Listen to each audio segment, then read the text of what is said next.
Hey TechKnowStuds! Scanning is a way that we can help identify equipment on our network and discover issues on our network. So in this lesson, let's talk about using scanning as a method of monitoring.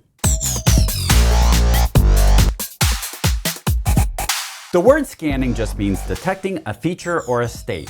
And what we're doing on our networks is we're scanning the network to determine, number one, what equipment is out there, but also when we find equipment, what is the features or state of that equipment. And so let's take a look at scanning and what it looks like. If we're doing something like vulnerability scanning or asset inventory, we may start out with a scan. And what a scan can look like, there are multiple ways that the scanning looks like, but one of the ways is, let's say we set up some sort of scanning software.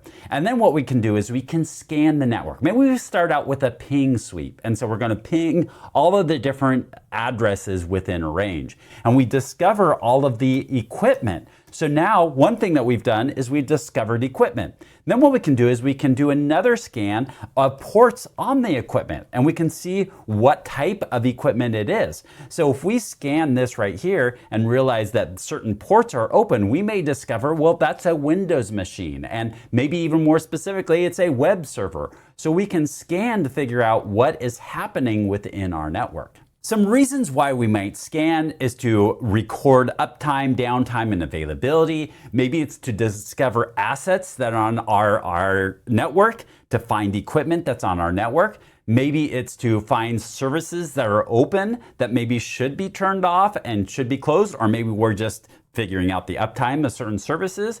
Or maybe it's to create a network map. When it comes to scanning, it could be really any services that we want to figure out if it's up and running. So one of the basic ones is ICMP. We use ICMP a lot just to figure out if an equipment is up and running and functioning. And if we get a ping back, that means that that IP address is live.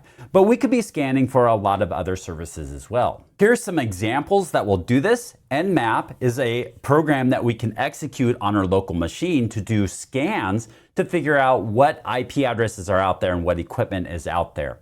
We could also use PRTG.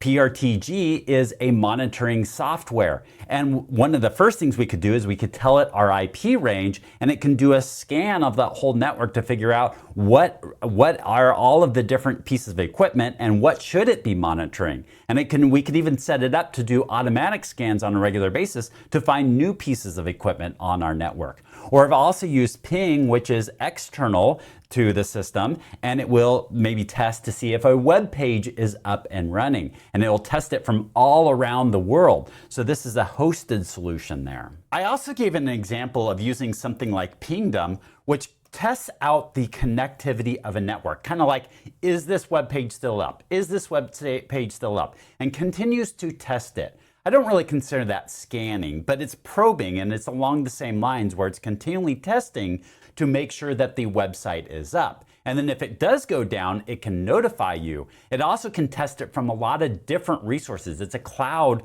offering, and so it can test from a lot of different regions and a lot of different areas, a lot of different countries. So you go in there and specify, I want to test from all of these different countries to make sure they can access my web page.